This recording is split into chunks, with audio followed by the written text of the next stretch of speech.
Okay, so today we're going to start looking at the geometrics recurrence relation. So way back at the start, you'll remember we talked about there's arithmetic and geometric sequences. So the geometric sequences when you are multiplying by a number.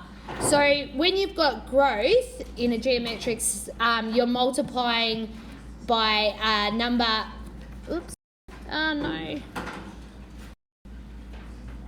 Sorry, you're multiplying by a number bigger than 1.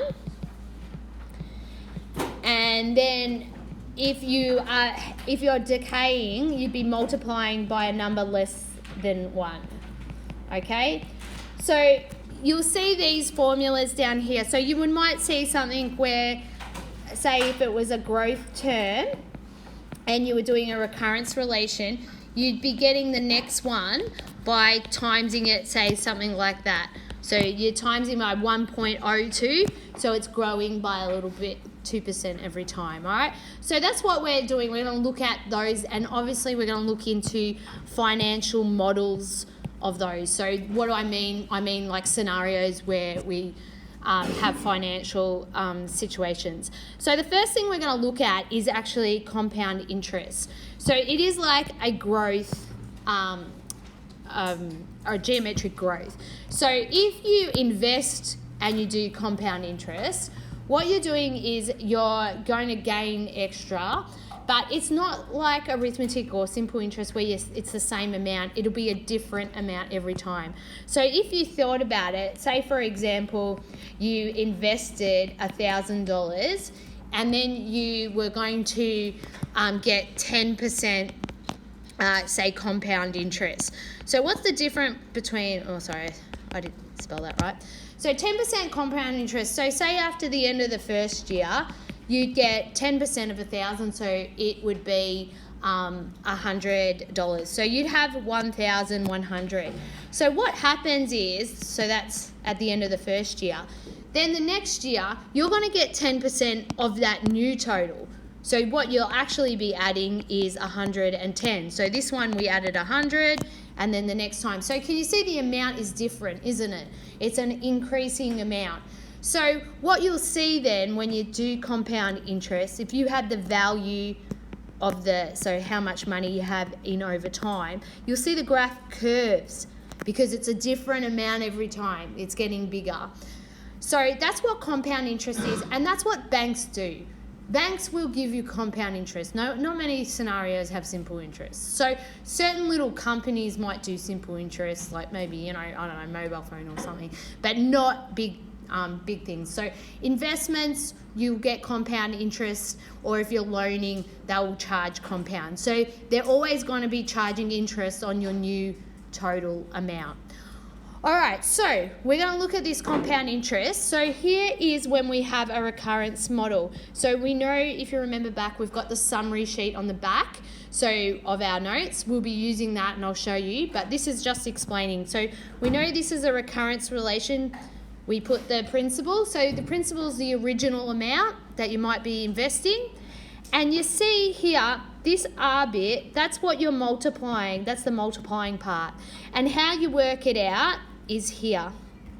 So what we're going to see often is we're going to refer to the R.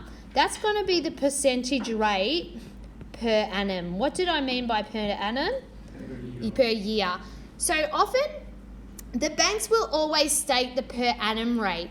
But what happens is you can set up different scenarios. You might be getting your interest applied monthly. So that means that you've got to change that rate to a monthly rate.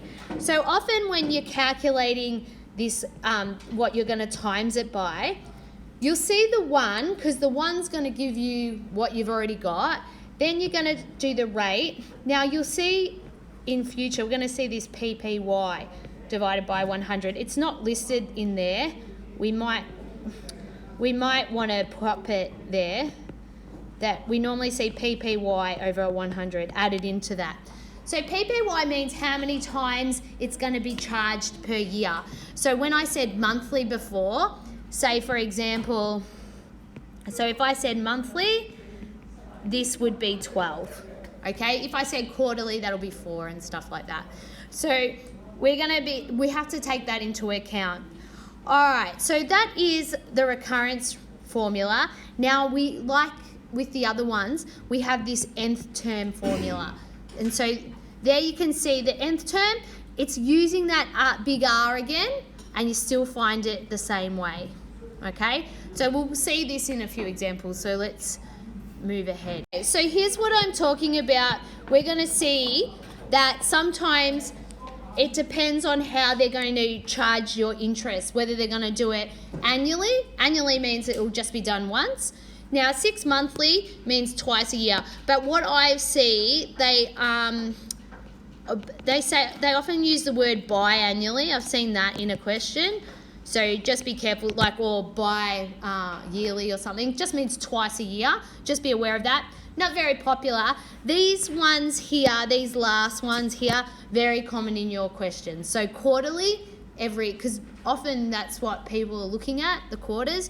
So 4 monthly is 12, fortnightly is 26, weekly is 52, and they will say, if they're going to say daily, they'll say 365, and they would, in an exam, they'll mention that it's not a leap year or something like that, just so you're all aware, okay? But we'd be doing that. All right, so as I said, there's that. It'll make a bit more sense.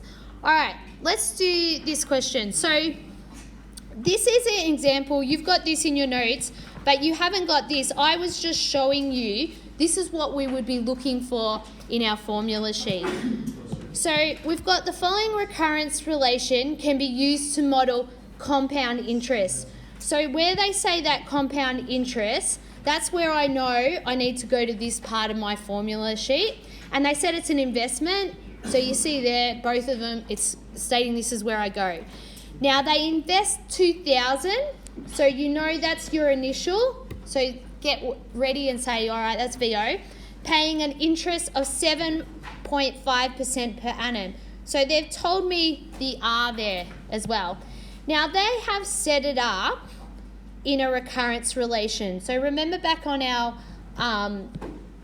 notes that this is the recurrence relation side. And so you can see it looks like that. They've set up the principle. And you can see in here, this bit here is that R value.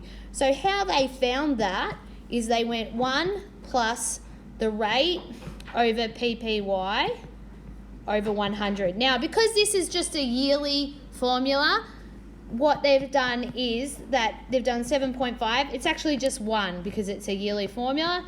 So you'll work out that gives you the 0.75. So that's how they got that R value there. Okay, so here it says the recurrence relation VN is the value of the investment after N years. So that's how I knew it was a yearly formula. Yeah, so that's how I knew yearly formula and that PPY equaled 1. Okay? All right, so question A, it says use the recurrence relation to find the value of the investment after 1, 2, and 3 years. So like that other, when we were doing the other ones, they're going to ask you to set it out. So you know that VO, so if you pop into your calculator, you've got the 2,000, and then what you're going to do, you'll see that answer, and we're going to times it by the 1.075, and this is obviously going to give us 1 year, and then you keep pressing enter 2 and 3. So I'm just going to pause it and show you on the calc. So they will say, often they say you've got to show it. So we would have to show that after 1 year we get 2150. So we should say V1 equals, and we should actually have 2,000 written there, but that answer was what happens on the calculator. So then the second year we'd say 2150 times 1.075. That gives us the total of 2311.25. And then we'll do V3. We show that we're doing the same thing, and we end up with the 2484.59. Okay, so we see that that's the third year, sorry, a little bit squashed. So you can see that's what they'll ask you to show it, so you've got to step it out. And then it says determine, in part B, it says determine the value of the investment when it will first exceed 2,500. If you actually click it one more time, you'll see that V4 ended up being 2670.94. So we'll just say after 4 years, the investment has exceeded, okay? Now, why am I constantly rounding to 2 decimal places without being told? Why do you think I'm doing that? Money. It's money, and then we go to the nearest cent, which is 2 decimal places when you're talking about a dollar. Okay, and then now the last one is, it says write down a recurrence relation if 1,500 was invested at compound interest. So you'd be coming up to this formula sheet. You know it's compound interest. You've got to do the recurrence relation. You've had a look. You've seen it. Okay, I have to write VO. So they said that was 15,000. And then I've got to write the VN plus 1 rule. And I know then what it's showing is that. So we need to go and work this out, this big R. So I'll just do it over the side. It'd be 1 plus the rate over PPY over 100. So they're asking, so it'd be 1 plus the 6. Now this is just a yearly investment. So we'll say over the 1 over 100, and you'll end up with 1.06. So if I was writing out that formula properly, it'd be 1.06, VN. Okay, so what we need is those 2 things listed. Okay, so you just have to type those 2 things. Okay, so we're looking at this next example. So Brian borrows 5,000 from a bank. He will pay interest at a rate of 4.5% per annum. Let VN be the value of the loan after N compounding periods. So they're giving away with the compounding. That's the way you know you're talking about compound interest. So say this was all jumbled up in an exam and you don't know, you'd know now that you're compound interest. So then you might go and pop above that you know that's the interest rate per annum, and you also know that this is VO. Okay, they've asked me for the recurrence relation model if the interest rate was compounded and it says yearly. So what they're telling you, these are the different PPYs. So if it was yearly, how many times a year? It would be 1. If it was quarterly, it would be 4. If it was monthly, it would be 12. So we've got to write out these 3 different scenarios with the different compounding periods. So first of all, so I'm going to have a different, so I'll be using this recurrence relation thing, but we can see the green, the big R is what I've got to work out. That's what will be different. So I'm going to work it out for this first scenario. So the interest rate was 4.5 over PPY, which is 1 over 100. So you end up with 1.045. So if I go to write the recurrence relation, remember you've always got to write what VO is. Then you write the VN plus 1, which will be that big R value, VN times VN. Okay, so that's the first scenario. If you're looking at B, so B is when it is quarterly. So how that'll differ is it'll be 1 plus, still the R value, but it'll be divided by 4 over 100, and you're going to get an answer. Now I'm just going to show you on the calculator how to do these because I want to make sure you're doing it right. Okay, so we've done that on the calc, and okay, so we got 1.01125. So we're never going to round that. We keep them what they are. So we'll leave it like that. So now we're going to write the recurrence relation. So once again, you've got to write the VO, which is 5,000, and the VN plus 1, which is 1.01125 times VN. Okay, and then we're just going to do the last scenario. So that's when it was monthly. So R will be 1 plus the per annum rate divided by PPY. So in this case is 12 divided by 100. So we get 1.005. 0.375, and what they're actually asking for is the recurrence relation. So I write out these ones. Okay, so what the answer is actually, this is what we need. These are the recurrence relations. In the green is what you're going to have to calculate. So here's some exam questions. So Manu invests $3,000 in an account that pays interest compounding monthly. So once again, this is your trigger to know that it's compound interest. So you know that. This bit, compounding monthly, that's telling me that the PPY is 12. And this, he invests, so that's my VO. So they have set up the recurrence relation, and we would agree because they've said the initial and then they're giving the formula. So just to help you out, so when they did R, they did that R, because it was monthly, it would have been 1 plus whatever the rate was divided by 12 over 100. So this bit in here, the 0.0048 is the monthly rate there. Okay, so it says the total interest earned by Manu's investment after the first 5 months is closest to. So this is a scenario where you probably just throw in the first one, and then on your calculator, you'll just do the answer times 1.0048, and we'll get an answer, and that will be the first month. We'll do second, 3, 4, 5. So I'm going to do that on the calc.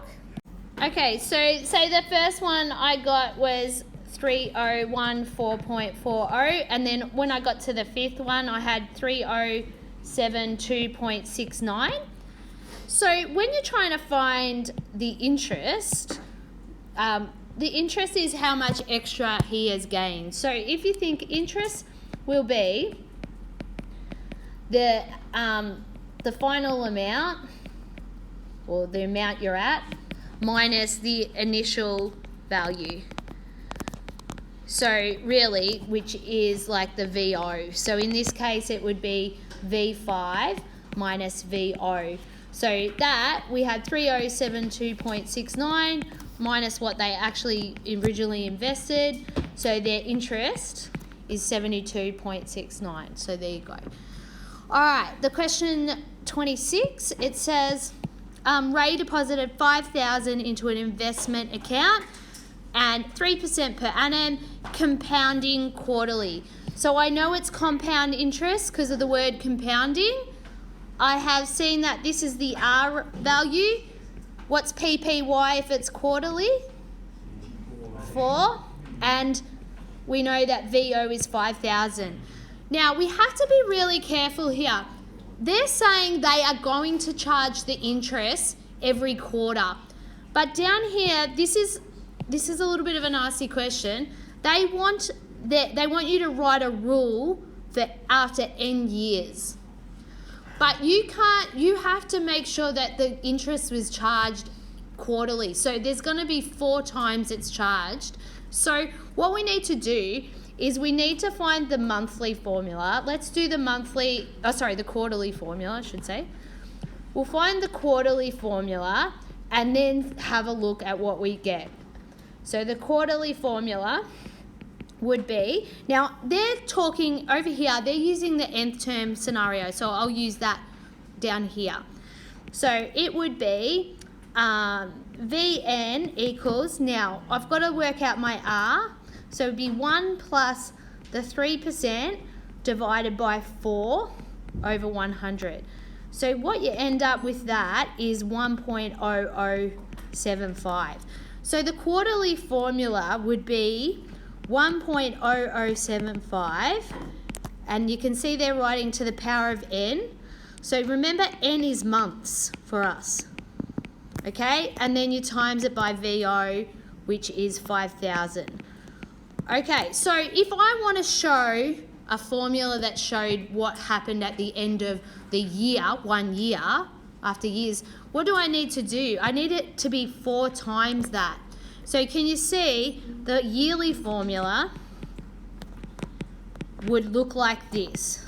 It would be Vn equals 1.0075, and I need 4 of those ends because there's 4 quarters in 1 year, and then I times it by 5,000. That way, if I said 2 years, if n was 2, you put it in, it would be 8 up there, and that makes sense, doesn't it? Because it'd be 8 quarters. That's what we need it to say up there.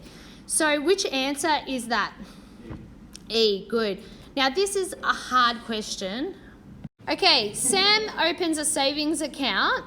Let BN be the balance of his savings account. So all they're doing here is, we normally use the letters VN. They're just changing the letter, doesn't matter. And in dollars after n months. So this is a monthly account, because we said that. So, and they've said they've shown a recurrence relation, so that's good. So write down the value of B4, the balance of the savings account after 4 months. So this is where we just pop it in our calculator, do 5,000, then times the 1.003, like the answer, and you're going to get 1, 2, we want to go up to 4 months. So we'll quickly do that. Okay, so when you get up to the 4th one, you should have 5060.27. So it says to the nearest cent, but that's what we've been doing anyway. Okay, now it says calculate the monthly interest rate for Sam's savings account.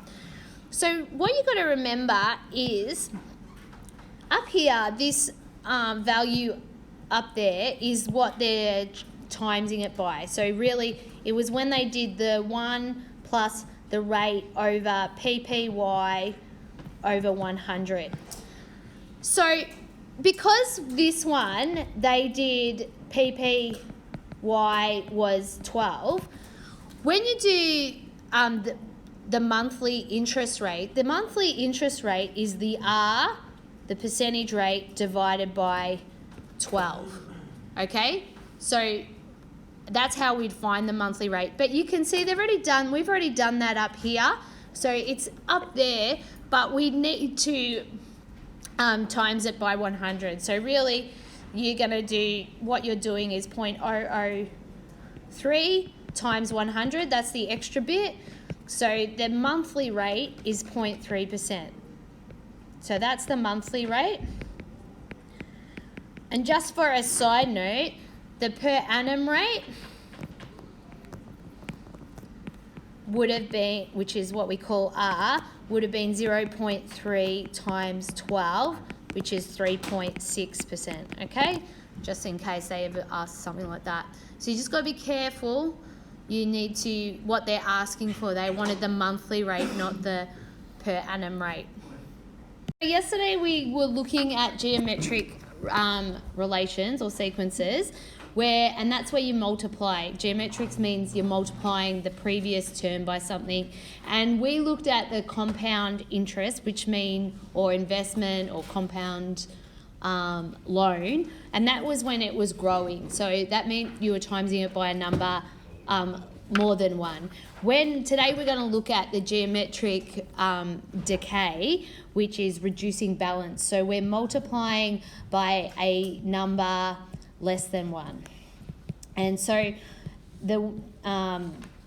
what we're doing is when we look at that R value is going to be a number less than 1. So down here you can see that the formula is 1 minus, and what's happening with reducing balance depreciation is that whatever you're depreciating, so it could be an item like furniture, it could be a machine, it could be, whatever's depreciating, it's depreciating by a certain percentage every time.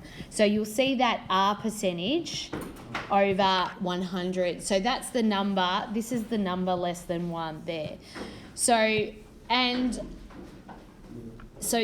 we're doing that. So we can have a recurrence relation for reducing balance to depreciation. So like always, you have your VO, and then you have your n+1 rule. So here, and you can see we'll have to calculate the R value to see what we're timesing it by. And we can have a recurrence relation, and like all of our ones, we can have the nth term formula. So that's here. And you can see that R value is getting popped into the formula as well.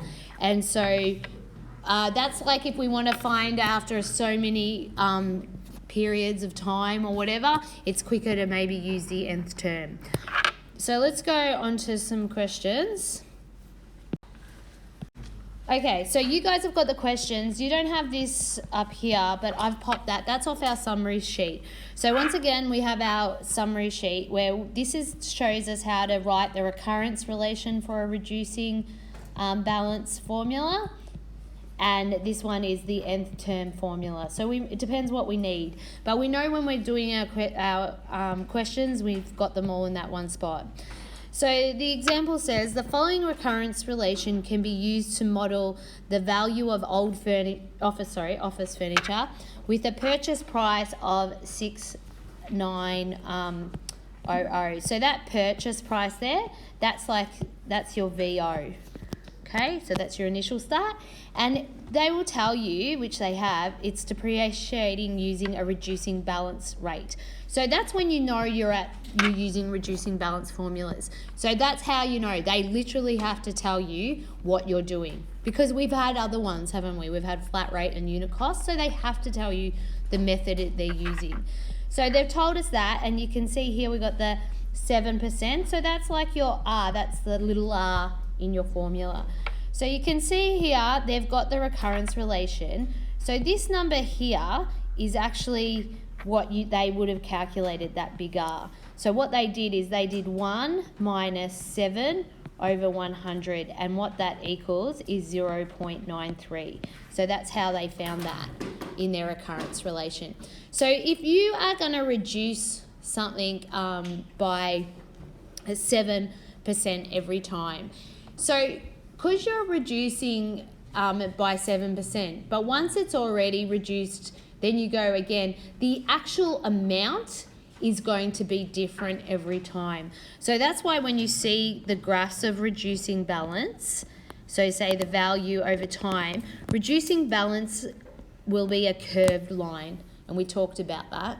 So it'll be a curved line because the amount isn't the same, it's a percentage of what you were before. Okay, so looking at the first question, it says in the recurrence relation, Vn is the value of the office furniture after n years. Okay, so that was telling me pretty much that PPY is 1. So we saw yesterday, we actually have to say, because if it's depreciating monthly, we'd have to change that PPY to what number? No, PPY, how many times a year is monthly? 12, good. So if it was quarterly, it would be 4, yeah? Okay, so that's why we know that. So it says use the recurrence relation to find the value of the office furniture, correct to the nearest cent after 1, 2, and 3 years. So like our compound interest, and like I said, you have to show it. So we will say VO equals 6900. Then we're going to say V1 is going to be 0.93 times the one before, which was 6900. If we times the one before, that one's 6417.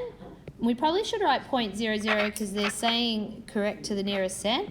So V2, you do 0.93 times the one before, which was 6417,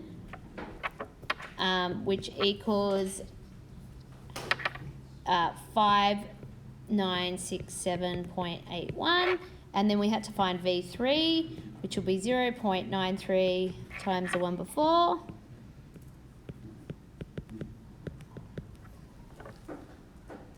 which equals 5550.06. Okay, so there's the 3 years, and we've shown it, which they often ask.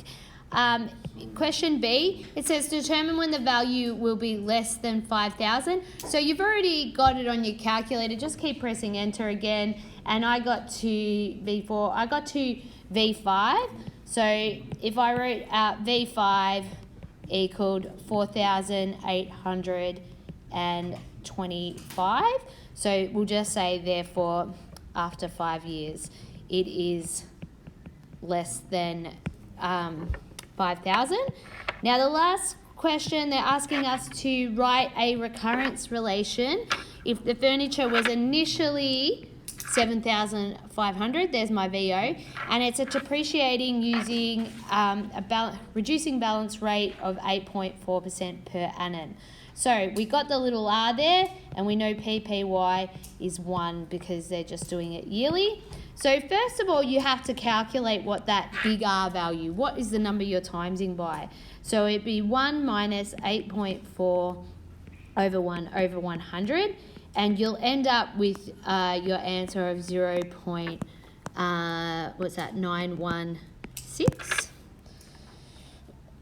Okay, so then you can write your recurrence relation where we write VO, which was 7,500, and then we write the n+1 rule, which is that R, 0.1916 times the one before. So that's a recurrence relation, and that's the answer they're looking for. Okay, so here's another example. It says an industrial weaving company purchased a new loom at the cost of $56,000. Okay, it has an estimated value of $15,000 after 10 years of operations. If the value of the loom is depreciated using the reducing balance method, what is the annual rate of depreciation? So the question is actually, they want to know that little r. Okay, so they have given us a few things. You would know that you're in reducing balance situation because they've written it. So hopefully we're going to here. Then what you want to do is you've got to have a look at what else you have. You've been given that initially it was 56,000, and you've also been given up that after 10 years, so you've been given V10 is 15,000. So what can you do? What you want to do is link up all your information into a formula of one of the formulas we have, so we can use that, and then the little r is the only thing we don't know, so we can do solve. So what you're going to do is you're going to be using the nth term formula. So the nth term formula is where you can find any term, and you use the big R number that you find to the power of what you're trying to find and times VO. So in this example, I'm going to put 10 here, V10. Now I actually know what V10 is. It's 15,000. And I'm going to write the formula for the R, which is normally 1 minus little r. Now this is just a yearly rate that it's depreciating, so I'm going to put over 1 over 100. Now the formula says to do to the power of whatever year you're doing. So it's 10, so I'll do to the power of 10, and then times VO, which we do know, which is 56,000. So you can see there, the only thing we don't know in this formula is that little r. And once you only have one thing you don't know, then solve's going to work. So we can put solve, and we can go comma r, and we can work that out. I'm going to show you on your calculators, and we'll get the answer. So we got the rate was 12.3. Okay, question 19. The purchase price of a car was 26,000. Using the reducing balance method, so that's how I know I'm on this part of my formula sheet, the value of the car was depreciated 8% each year. So we got the little r there, and each year means that PPY is depreciating once a year. Okay, the recurrence relation that we can use to determine this after n years, we're Cn. So instead of using V, they're using C. And they want the recurrence relation, so that means I'd be using this column here. So we know you always have to quote the initial, which is here. But they've all got that, so I can't eliminate one there, so I'll move on. And so here, when I look at the recurrence relation, I've got to have that R value. I've got to work that out. So I'll work that out first. So it would be 1 minus the 8% over 1 over 100. And then if you do that, that ends up being 0.92. And you look up there, so the formula should read, well, if we were doing it our way, we would say it would be 0.92 times Vn. They're just using the letter C instead. So which one's the best answer? Is A. Can you see there's the answer that we've got using Cn. Okay, so this one is question 29. So this one's further into the finance section. So this one should be more challenging. So it's good to be thinking those things so that you're aware that I should be doing a couple of things here. All right, so the value of a van purchased for $45,000. So because they purchased, I like to put VO, is depreciated by K% per annum. So they called it K, we're used to calling it R. So maybe you just put that above there so they're just using a different letter, that's okay. And they've said using the reducing balance method. So I know I'm up here on my formula sheet, I'm going to go to reducing balance depreciation because they said it depreciated. After 3 years of this depreciation, it then depreciated using the unit cost method.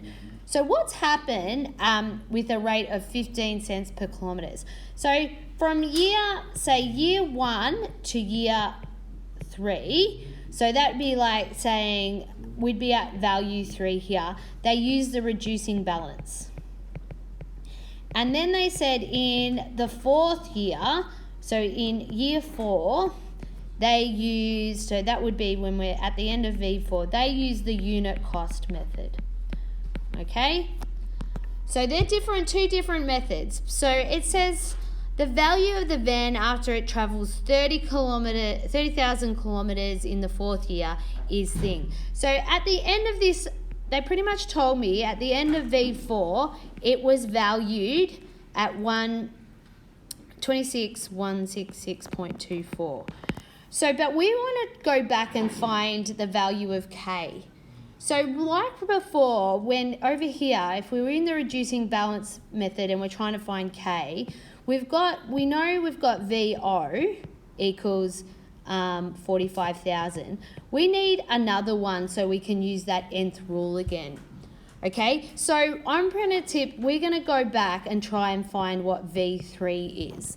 And the way I'm going to do that is because at the start of year 4, it was V3. It was the value of the end of the 3rd year. Okay, so what I can do is I can go backwards from the unit cost. Now what they did, when your unit cost, they said in that year, that person, they used the van for 30,000 kilometres and they said that the van cost them 15 cents a kilometre. So that's how much they took off. So if I add that, can you see I'll be going back to value 3? Yeah? So I'm going to say value 3 is going to equal the 26,166.24 plus the 30,000 times the 15 cents it used. Okay? So this is going to tell me. So if I do that on the calculator. So I got that price to be 30,666.24. So that's what V3 is. So now over here, I can say that that's 30,666.24. So because I'm trying, the original question is to find, we've got to find K, which is the percentage rate. So now I'm going to use that nth term formula. So that's, and we're going to substitute in. So the nth term formula would be that Vn equals R to the power of n times VO. Okay, so I'm substituting, I'm going to use the V3. So I'm going to say V3 would have equaled, now the R would have been found by going the rate over 1 over 100 to the power of 3. Because we're finding V3, then it's the power of 3, and we times it by VO, which was 45,000. Now, you can pop that into your calculator like what we did before. So solve and comma R. So for us, they're calling it K, doesn't matter. We just put R, we'll find out that R equals 12%. So we know there's our answer. So that one, a lot bigger. There was a lot more steps, but that's the last, it was the second last question of finance. It's meant to have a lot of work.